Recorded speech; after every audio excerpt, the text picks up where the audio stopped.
ഇവിടെ നമ്മുടെ ഈ പുല്ലൂരുകാരിയായ നമ്മുടെ നാട്ടുകാരിയായ ജാസ്മിന് വളരെ തരംഗമായി മാറുന്നു. എങ്ങനെയുണ്ട്? ജബ്രി കോംബോ ഇഷ്ടപ്പെടുന്ന ലോകത്തുള്ള കോടാനുകോടി ആൾക്കാർക്ക് വേണ്ടിയിട്ട് സമർപ്പിക്കുന്നു. ഇന്ന് ലൈവിൽ ഒരു സംഭവം നടന്നിട്ടുണ്ടായിരുന്നു. ഇവരെന്താണെന്ന് നല്ല രീതിയിൽ എക്സ്പോസ് ആയിട്ടുണ്ട്. പ്രത്യേകിച്ച് ഈ ഗബ്രി എന്ന് പറയുന്ന ഒരുത്തൻ. ഇന്ന് ജാസ്മിനെ ഗബ്രിയും കൂടെ ആ റൂമിനകത്തിട്ട് ഈ പവർ ടീം ലോക്ക് ചെയ്തിട്ടുണ്ടായിരുന്നു. ആ ഒരു സമയത്ത് നടന്ന കുറച്ച് കാര്യങ്ങളുണ്ടായിരുന്നു. അപ്പൊ ജാസ്മിന് പുറത്ത് പോകണമെന്നൊക്കെ ഇറങ്ങി പോകണം, എനിക്ക് റൂം തുറക്കുക എന്നൊക്കെ പറഞ്ഞിട്ടൊന്നും നടന്നില്ല. അവസാനം ജാസ്മിൻ പറഞ്ഞ് എനിക്ക് പീരിയഡ്സ് ആണെന്ന് പറഞ്ഞ് എനിക്ക് പുറത്ത് പോയാൽ പറ്റത്തുള്ളൂ എന്നൊക്കെ പറഞ്ഞിട്ട് പോലും ഒരു അനക്കം പോലും ഇല്ലായിരുന്നു. അപ്പൊ ഗബ്രി മോന്റെയൊക്കെ തനിക്കുണം ഓരോന്നായിട്ട് പുറത്ത് വന്നിട്ടുണ്ട്. അപ്പം ഇന്ന് ലൈവിൽ നടന്ന സംഭവങ്ങൾ നമുക്ക് ഓരോന്നായിട്ടൊന്ന് കേട്ട് നോക്കാം. ഇന്ന് എന്തായാലും ജബ്രി കോംബോ ഒരുപാട് ഇഷ്ടപ്പെടുന്ന ആൾക്കാർ ഈ ലൈവ് അപ്ഡേറ്റും കൂടെ ഒക്കെ ഒന്ന് കാണണം. കണ്ടു കഴിഞ്ഞാൽ അടിപൊളിയായിരിക്കും. എന്തായാലും സംഭവം ഒന്ന് കേട്ട് നോക്കാം. ജബ്രി കോംബോ ഇഷ്ടപ്പെടുന്ന ലോകത്തുള്ള കോടാനുകോടി ആൾക്കാർക്ക് വേണ്ടിയിട്ട് സമർപ്പിക്കുന്നു കേട്ടോ. നിങ്ങളുടെ കോടാനുകോടി ആൾക്കാർക്ക് വേണ്ടിയിട്ട് പലരും ചോദിക്കാറുണ്ട്, എന്തുവാടേ നിങ്ങൾ ഇവന്റെ കാര്യങ്ങളൊക്കെ തന്നെ പറഞ്ഞുകൊണ്ടിരിക്കുന്നു. ഞാൻ അന്നും പറഞ്ഞു, ഇന്നും പറയുന്നു, ഇനിയും പറയും, ഇവർ പക്ക ഫേക്ക് ഡ്രാമയാണ് അകത്ത് കളിച്ചുകൊണ്ടിരിക്കുന്നത്. ഇവർക്ക് തമ്മിൽ യാതൊരു ഇതുമില്ല. ഇവർ ഗെയിമാണ് കളിച്ചുകൊണ്ടിരിക്കുന്നത്. ഇവരുടെ ഇതെല്ലാം വളരെ ജെന്യൂൻ ആണ്, മറ്റതാണ് മറിച്ചാണ്, ഇമോഷണൽ ബ്രേക്ക് ഡൗൺ ആണെന്ന് കരയുന്നതാണെന്നൊക്കെ പറയുന്നത്. ഇന്ന് എന്താ സംഭവിച്ചത്? ഒരു മനുഷ്യന് അങ്ങോട്ടും ഇങ്ങോട്ടും ഗെയിം ആയിക്കോട്ടെ, എന്തായിക്കൊണ്ട് പോട്ടെ, അവിടെ ഒരു പെൺകുട്ടിക്ക് അവൾക്ക് പീരീഡ്സ് ആണ്, അവൾക്ക് പേട് മാറേണ്ട സാഹചര്യമുണ്ട് എന്ന് പറയുന്ന സമയത്ത് മാറ്റി വയ്ക്കാൻ പറ്റാത്ത ഈഗോയാണ് ഒരുത്തനുള്ളതെങ്കിൽ അവന് എന്ത് തരത്തിലുള്ള ഇന്റിമസിയാണ്, എന്ത് തരത്തിലുള്ള ഒരു അഫെക്ഷൻ ആണ്, എന്ത് തരത്തിലുള്ള റൊമാൻസ് ആണ് അവനുള്ളത്? ആ ഒരു കാര്യം കറക്റ്റ് ആയിട്ട് സിബിനും ടീമും പവർ ടീം ഒളിച്ചടുക്കി കയ്യിൽ പ്രേക്ഷകർക്ക് കാണിച്ചു തന്നിട്ടുണ്ട്. സത്യം പറഞ്ഞാല് ഏറ്റവും കൂടുതൽ ഈ നമ്മുടെ ഗബ്രിയും ജാസ്മിൻ എക്സ്പോസ്ഡ് ആയിട്ടുള്ള ഒരു എപ്പിസോഡാണ് ഇന്ന് നടന്നത്. എന്താ സംഭവിച്ചത്? തുടക്കം നമുക്ക് നോക്കാം. അതായത് ഒരു ടാസ്ക് കൊടുക്കുന്നു. ആ ടാസ്ക് അകത്ത് നടക്കുന്ന ഓരോരോ രംഗങ്ങൾ അഥവാ നമ്മുടെ ഓരോരോ സംഭവങ്ങളെ അവരുടെ ഒരു രീതിയിൽ സർക്കാസ്റ്റിക് ആയിട്ട് ഒരു സ്കിറ്റ് പോലെ ചെയ്യുക എന്നുള്ളതാണ്. അതിന് വേണ്ടിയിട്ട് ഡിഫറെന്റ് ആയിട്ടുള്ള വേഷങ്ങൾ ധരിച്ചുകൊണ്ട് ഓരോ ടീമും നിൽക്കുന്നുണ്ട്. അതിന്റെ ഭാഗമായിട്ട് ഡെൻ ടീം എന്ന് പറഞ്ഞാൽ അർജുനും റസ്മിനും ഇവരൊക്കെ നമ്മുടെ അപ്സരയൊക്കെ ചേർന്ന ടീമാണ്. ആ ടീമിന്റെ അകത്ത് നമ്മുടെ ഗബ്രി ഉണ്ട്. ആ ഗബ്രിയെ ഈ ടീമിന്റെ അടുത്തേക്ക് വന്ന ജാസ്മിൻ, ഈ ജാസ്മിൻ ഇതിനകത്ത് കയറി കുറെ നേരം കൊണ്ട് അടയിരിക്കുന്നു. എന്നാൽ അവരുടെ ടീം വേറെയാണ്. ആ ടീമിലേക്ക് പോകാത്ത ജാസ്മിൻ ഇവിടെ കയറിയിരുന്നുണ്ട്, വർത്തമാനം പറഞ്ഞ് ഇങ്ങനെ നിൽക്കുന്നത് അവരെ ഒരുക്കിക്കൊണ്ടിരിക്കുന്നു. സ്വന്തം ടീമിന് വേണ്ടി ഒരു ഡെഡിക്കേഷനും ഇല്ലാത്ത രീതിയിൽ കാര്യങ്ങളൊക്കെ വരുന്നു. ഇത് ഇവർ വിചാരിച്ചു അങ്ങനെയാണെങ്കിൽ പവർ ടീമിന്റെ അധികാരം ഉപയോഗിച്ചുകൊണ്ട് ഈ ഡെൻ ടീമിനെ അങ്ങ് പൂട്ടിയിടുക. അങ്ങനെ അങ്ങ് പൂട്ടിയിട്ടിട്ടായിരുന്നു പിന്നെ നടന്ന സംഭവങ്ങൾ. ശരിക്കും പറയുമ്പോൾ ഇതിനകത്ത് മൂപ്പന്റെ വീഡിയോക്കകത്ത് പറഞ്ഞൊരു കാര്യമുണ്ട്, ഇവര് പക്ക ഗെയിമാണ് കളിക്കണതെന്ന്. അതായത് ഒന്ന് ആലോചിച്ച്, ഒരു ഗെയിമിന് വേണ്ടിയിട്ട് ഒരു എന്തും ഇങ്ങനെയുള്ള പോകൃത്തരങ്ങൾ കാണിക്കൂ. അതായത് സ്വന്തം കുടുംബത്തെ നോക്കുന്നില്ല, ഈ പറയുന്ന കെട്ടാൻ പോകുന്ന പയ്യനെ നൈസായിട്ട് മൂഞ്ചിക്കുക, ഇതൊക്കെ ഒരു ഗെയിമിന്റെ രീതിയിലുള്ള പാട്ടാണോ? അതെനിക്ക് അങ്ങോട്ട് വ്യക്തമാവുന്നില്ല. ഇപ്പൊ എല്ലാരും പറയുന്നത് ഗെയിമാണ്, പിന്നെ പറയുന്നത് ഭയങ്കര കോംബോയാണ്, ഒരു മാടയാണ്, തേങ്ങയാണെന്നൊക്കെ പറയുന്നത്.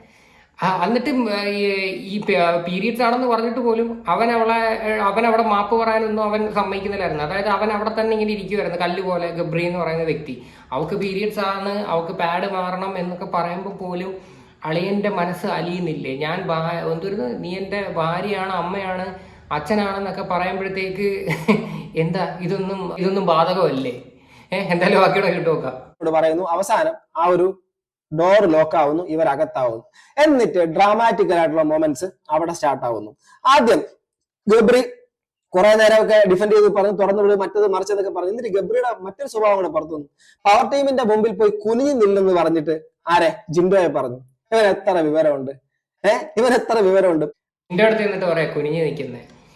ഇവൻ എന്താണ് ഇതിനകത്ത് ഉദ്ദേശിക്കുന്നത്? അത്രയും വൃത്തികെട്ട രീതിയിലുള്ള വർത്തമാനമാണ് ഈ ഗബ്രി എന്ന് പറയുന്നവൻ. ഓൾറെഡി ജിൻഡോയ്ക്കും ഗബ്രിക്കൊക്കെ നല്ല വാർണിംഗ് കിട്ടിയതാണ്. അന്ന് പുറത്തു കൊണ്ടായിരുന്നു, എന്തോ ഭാഗ്യം കൊണ്ട് തിരിച്ചകത്ത് കയറ്റിയതാണ്. അപ്പൊ ഇതിപ്പോ പ്രത്യേകിച്ച് പുറത്ത് വിടത്തുമില്ല, കാര്യം ഷോയുടെ റേറ്റിങ്ങിനെ ബാധിക്കും എന്നൊക്കെ വെച്ചുകൊണ്ട്. കാര്യം ഇത് തന്നെയാണ് മെയിനായിട്ട്, ജാസ്മിൻ ഗബ്രി എന്ന് പറയുന്ന ഒരു സാധനം തന്നെയാണ് ഓടിക്കൊണ്ടിരിക്കുന്നത്. കാര്യം നിങ്ങൾ നോക്കിയാൽ യൂട്യൂബിൽ ഏറ്റവും കൂടുതൽ സെർച്ച് ലിസ്റ്റിലും എല്ലാം കൂടെ ഈ ഒരു വിഷയം തന്നെയാണ്. ബിഗ് ബോസ് സീസൺ 6 എന്ന് പറയുമ്പോൾ ഈ ഒരു വിഷയമാണ് ഏറ്റവും കൂടുതൽ ആൾക്കാർ ഹൈലൈറ്റ് ചെയ്യേണ്ടത്. പിന്നെ ബാക്കിയുള്ള കാര്യത്തിലോട്ട് വരുന്നേ ഉള്ളൂ. പക്ഷെ എന്തായാലും പറയാതിരിക്കാൻ വയ്യ, സിബിന് ഒരു രക്ഷയില്ല, കിഡില്ല ഗെയിമർ തന്നെ.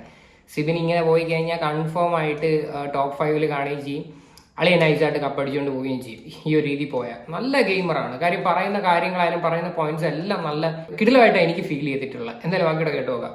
അവസാനം ജാസ്മിൻ ഈ ഗബ്രിക്ക് പിന്നെ ടോയ്ലറ്റിൽ പോകണമെന്നായി. എനിക്ക് ടോയ്ലറ്റ് വാഷ്റൂമിലേക്ക് പോകണം, ഇല്ലെങ്കിൽ ഞാൻ ഇവിടെ ഇതൊക്കെ പാവും, എനിക്കിത് പറ്റിപ്പോവും, ഇതിനകത്തുള്ള വല്ലതൊക്കെ സംഭവിക്കും, ഇതാണോ നിങ്ങളുടെ മനുഷ്യത്വം, മറ്റത് മറിച്ചെന്നൊക്കെ പറഞ്ഞ് ഇവരെ കൂട്ടത്തോ വായി തോന്നിയൊക്കെ വിളിച്ച് പറയുന്നു. എന്നിട്ടും തുറക്കത്തില്ല എന്ന് പറയുന്നു. 2 മിനിറ്റ് കഴിഞ്ഞപ്പോഴേക്കും അല്ലെങ്കിൽ 5 മിനിറ്റ് പിന്നിട്ടപ്പോഴും 10 മിനിറ്റ് പിന്നിട്ടപ്പോഴും പിന്നെ ഗബ്രിക്ക് ഇത് പോകണ്ട, അത് വീണ്ടും സിബിൻ ചോദിച്ചു അപ്പൊ നിനക്ക് ഇപ്പൊ പോകണ്ടല്ലേ, ഞാൻ ഇവിടെ കിടന്നോളാന്നൊക്കെ ഇതിനിടയ്ക്ക് ഗബ്രി പറയുന്നുണ്ടായിരുന്നു. അപ്പൊ മനസ്സിലാക്കും ഗബ്രിയുടെ വെറും ഡ്രാമയാണെന്ന്.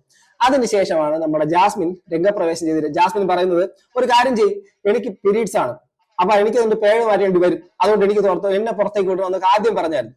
അപ്പൊ അതും അത് ഓക്കെ, അത് ആ ഒരു കാര്യത്തിനാണെങ്കിൽ ഒരു കാര്യം ചെയ്യൂ, അങ്ങനെയാണെങ്കിൽ ഗബ്രിയെ കൊണ്ട് മാപ്പ് പറയിക്കൂ, ഗബ്രിയോട് പറഞ്ഞ് ഗബ്രിയെ കൊണ്ട് മാപ്പ് പറയിക്കൂ. ഗബ്രി മാപ്പ് പറഞ്ഞു കഴിഞ്ഞാൽ തുറന്നു കൊടുക്കാമെന്ന് ഈ പവർ ടീം പറയുന്നുണ്ട്. എന്നാൽ ഗബ്രി മാപ്പ് പറയാനൊട്ട് തയ്യാറായില്ല. ആലോചിച്ച് നോക്കണം, ഞാൻ നിന്റെ അച്ഛനാണ് അന്ന് അവിടെ പറയുന്നുണ്ടായിരുന്നു, ഞാൻ നിന്റെ അച്ഛനാണ്, നിന്റെ സഹോദരനാണ്, നിന്റെ മാമനാണ്, അച്ഛനാണ്, എന്തൊക്കെയോ ആണെന്ന്, ഭർത്താവാണെന്നൊക്കെ പറഞ്ഞ ഗബ്രി, ആ ഗബ്രിക്ക് തന്റെ കൂടെ ഉള്ള ഒരു മനുഷ്യജീവിയോട് ഇച്ചിരിയെങ്കിലും ഒരു സഹജീവിയോട് ഒരു സഹാനുഭൂതി ഉണ്ടായിരുന്നുവെങ്കിൽ ഗബ്രി പറയുമായിരുന്നു ആ ഒരു കാര്യം ചെയ്യണേ, തുറന്നു വിട്, അവർക്ക് വേണ്ടിയിട്ടാണ് ഞാൻ ചെയ്യുന്നത്. ഇപ്പൊ എങ്ങനെ ഇരിക്കുന്നത്, നൈസായിട്ട് എക്സ്പോസ് ആയിട്ടുണ്ട്. എന്താണ് ഇവന്മാർക്ക് ഈ സാധനത്തിൽ നിന്ന് ഉദ്ദേശിക്കുന്നതെന്ന് പറഞ്ഞ് നമുക്ക് മനസ്സിലാവും. വേറെ ഒന്നുമല്ല, ഇതെല്ലാം ഗെയിം തന്നെ. കാര്യം ഇന്നലെ തന്നെ സൈക്കാട്രിസ്റ്റിന്റെ ഒരു കേസ് നമ്മൾ കണ്ടില്ലേ, സൈക്കാട്രിസ്റ്റിന്റെ അടുത്ത് പോയിട്ട് 10 മിനിറ്റ് കഴിഞ്ഞപ്പോൾ ഇവരെല്ലാം ഓക്കെ ആയിട്ട് വരുന്നത്. കാര്യം അത് ഏത് സൈക്കാട്രിസ്റ്റ് ആണെന്ന് എല്ലാവർക്കും അതൊന്നും അറിയണം. സത്യം പറഞ്ഞാൽ ഇത്ര പെട്ടെന്ന് ഇമോഷണലി ഭയങ്കര ഡൗൺ ആയിട്ടിരുന്ന ആളെ പെട്ടെന്ന് തന്നെ മാറി സ്വിച്ച് ഇട്ടാണക്ക് ഓക്കെ ആയിട്ട് വന്ന് ഈ കരച്ചിലും ബഹളവും ഒക്കെ അങ്ങ് മാറി. അതിനുശേഷം വന്ന് കൈപിടിച്ചിരിക്കുന്നു, ഐ ലവ് യു എന്ന് പറയുന്നു, പിന്നെ രാത്രിയിൽ അങ്ങോട്ടും ഇങ്ങോട്ടും കൈപിടിക്കുന്നു. എനിക്ക് ഏറ്റവും കൂടുതൽ എനിക്ക് പറയാനായിട്ടുള്ള എനിക്കെന്തോ നിന്റെ അടുത്ത് പറയാനുണ്ട്, പക്ഷെ ക്യാമറ ചുറ്റിനും ഇരിക്കുന്നതുകൊണ്ട് എനിക്ക് പറയാൻ പറ്റത്തില്ലെന്ന് ജാസ്മിൻ പറയുന്ന ഡയലോഗാണ്. അപ്പൊ ഗബ്രി അടുത്തിരുന്ന് പറയുന്നുണ്ട്, എനിക്കറിയാം നീ എന്താണ് പറയാൻ ഉദ്ദേശിക്കുന്നതെന്ന്, എന്നോട് എന്താണ് ഇത്രയ്ക്ക് സ്നേഹം എന്നുള്ള രീതിയിലല്ലേ എന്നൊക്കെ ചോദിക്കുന്നുണ്ട്. ഇവർക്കിപ്പോൾ ഒരു പ്രശ്നവുമില്ല. അപ്പം ഗബ്രി ഇന്നലെ അവിടെ കിടന്ന് മിണ്ടാതിരുന്ന എൻ്റെ ഡ്രാമയാണ് സത്യം പറഞ്ഞ ജാസ്മിൻ കാണിച്ചത്.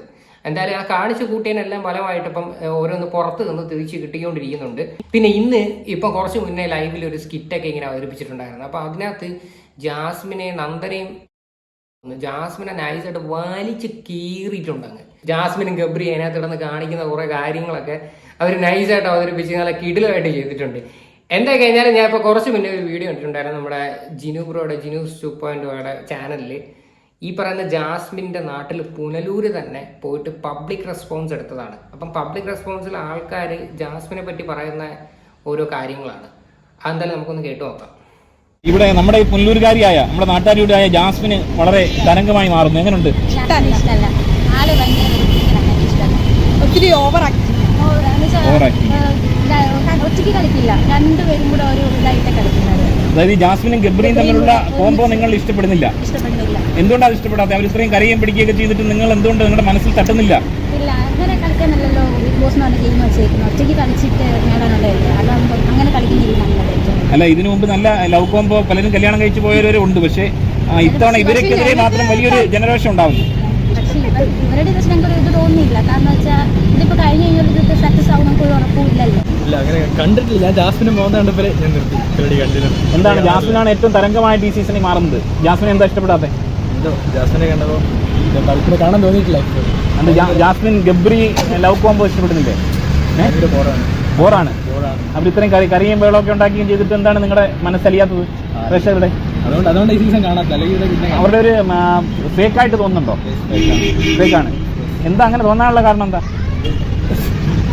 കാരണം ലവ് സ്ട്രാറ്റജി യൂസ് ചെയ്ത് വിൻ ചെയ്യാനുള്ള സ്ട്രാറ്റജി. വിൻ ചെയ്യാനുള്ള ചാൻസ് ഉണ്ടോ ജാസ്മിൻ? ഓരോരുത്തരുടെ ക്യാരക്ടറിനും ജാസ്മിനും ഗബ്രിയുടെയൊക്കെ ആണെങ്കിലും അതൊക്കെ വെച്ചിട്ട് കാണാനൊരു താല്പര്യം കുറവാണ്. ജാസ്മിനും ഗബ്രിയെ കാണാൻ ഇഷ്ടപ്പെടുന്നില്ല, അവരുടെ ലവ് കോംബോ ഇഷ്ടപ്പെടുന്നില്ല. എന്തുകൊണ്ടാണ് അത് റിയൽ ആയിട്ട് തോന്നുന്നില്ലെന്ന്? അങ്ങനെയാണോ? ഓവറായിട്ട്, അതായത് മറ്റ് ബിഗ് ബോസുകളിലുള്ളതിനെക്കാട്ടി ഫേക്കായിട്ട് കളിക്കുന്നുണ്ടോ? ഇപ്പം കരഞ്ഞ് പുറത്തു പോകുന്നൊക്കെയുള്ള രീതിയിലാണ് അവർ പറയുന്നത്. ജാസ്മിൻ നല്ലതായിരുന്നു, യൂട്യൂബിൽ സബ്സ്ക്രൈബ് ഒക്കെ ചെയ്തിട്ടുണ്ട്. ബിഗ് ബോസിൽ വന്നതോടെ ആ ഇഷ്ടം ഇവിടെ ഈ പിന്നെ ബിഗ് ബോസിൽ കാണിക്കുന്ന ഈ കെട്ടിപ്പിടികളും കാര്യങ്ങളും ഒക്കെ പ്രോത്സാഹിപ്പിക്കാൻ പറ്റുന്നതാണോ അതോ എന്തുകൊണ്ടാണ്? കാരണം അതൊക്കെ എല്ലാവരും ചെയ്യുന്നതാണെന്നാണ് അവർ പറയുന്നത്. പക്ഷേ ജാസ്മിൻ ഓൾറെഡി കമ്മിറ്റഡ് ആണെന്ന് പറയുന്നത് അന്നേരം പിന്നെ അങ്ങനെ പുതിയ തലമുറയ്ക്ക് നല്ല മെസ്സേജ് അല്ല കൊടുക്കുന്നത്. ബിഗ് ബോസിൽ വന്നതോടുകൂടി ജാസ്മിനോടുള്ള ഇഷ്ടം കുറഞ്ഞെന്ന്. ജാസ്മിൻ ഇഷ്ടപ്പെടുന്ന ആൾക്കാരെ നമുക്ക് എടുത്ത് നോക്കിക്കഴിഞ്ഞാൽ ഏറ്റവും കൂടുതൽ ജാസ്മിന്റെ ആ ഒരു മാനറിസവും സംസാരവും രീതിയും എല്ലാം കണ്ട് ഭയങ്കര ഇഷ്ടമാണ്. അതുകൊണ്ടാണ് ഈ ജാസ്മിന്റെ ചാനൽ പെട്ടെന്ന് തന്നെ റീച്ച് ആയതും എല്ലാ കാര്യങ്ങളായത്. പക്ഷേ ഈ യൂട്യൂബ് ചാനലിൽ ഉണ്ടായിരുന്ന ജാസ്മിനെ അല്ല ആൾക്കാരകത്ത് ചെന്നപ്പോഴത്തേക്ക് കണ്ടത്. അപ്പൊ അതിൽ നിന്നാണ് ആൾക്കാർക്ക് പ്രത്യേകിച്ച് ഭയങ്കരമായിട്ട് എന്താ പറയണ്ട ഉൾക്കൊള്ളാൻ പറ്റാത്ത രീതിയിലോട്ട് വന്നത്. കാര്യം ഒരിക്കലും ഉൾക്കൊള്ളാനും അക്സെപ്റ്റ് ചെയ്യാനും പറ്റത്തില്ല. കാര്യം അവള് കാണിക്കുന്ന വെറും തെമ്മാടിത്തരമാണ്, അതിനകത്ത് വേറെ ഒരു മാറ്റവും ഇല്ല. അപ്പൊ അതുകൊണ്ട് ആർക്കും ഉള്ളവരും കൂടി സത്യം പറഞ്ഞാൽ സ്നേഹിച്ചവർ പോലും തിരിഞ്ഞൊരവസ്ഥയാണ്. പ്രത്യേകിച്ച് നമുക്കിപ്പം അഫ്സലിന്റെ കേസ് എടുത്ത് നോക്കാം, ബാക്കിയുള്ളവരൊക്കെ എടുത്തു നോക്കിയാലും വളരെ എന്ത് പറയണ്ടേ, വളരെ മോശം സിറ്റുവേഷൻ തന്നെ ആണെന്ന് ഞാൻ പറയത്തുള്ളൂ. അതിനപ്പുറം ഞാൻ ഒന്നും പറയുന്നില്ല. പിന്നെ രണ്ടാമത്തെ കാര്യം, ജാസ്മിൻ ഇപ്പം ഭയങ്കരമായിട്ട് സിമ്പതി ആയിട്ട് ആൾക്കാർ പറയുന്നുണ്ട്, പാവമാണ്, അതാണ്, ഒരുപാടിട്ട് അനുഭവിക്കുന്നൊക്കെ പറഞ്ഞിട്ട് ഓരോ BGM ഒക്കെ കേട്ടിട്ട് പാട്ടിടുന്നതൊക്കെ ഞാൻ കണ്ട്.